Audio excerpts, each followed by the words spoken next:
एकछिन सबैले यो माथिको भिडियो हेर्नु है त।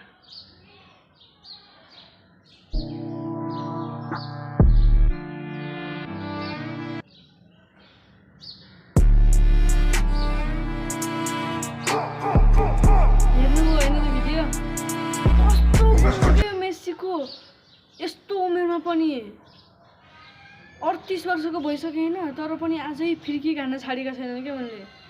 बापा पापा यस्तो फिर्की घान्ने हो भने त गाइस युरोपको यस्तो कुनै पनि खेलाडीले सक्दैन क्या यस्तो फिर्की घान्न।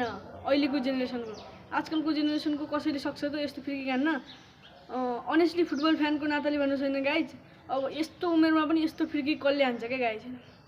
हो यस्तो लास्ट मिनेटमा होइन 3-1 डाउन छ, मेस्सीले फिर्की घानेर 3-3 गराइदिएर भने मेस्सी लास्ट मिनेट प्लेयर हो क्या। जहिले पनि मेस्सीले लास्ट मिनेटमा फिर्की घानेर टिमलाई बचाउने गरेका छन् क्या।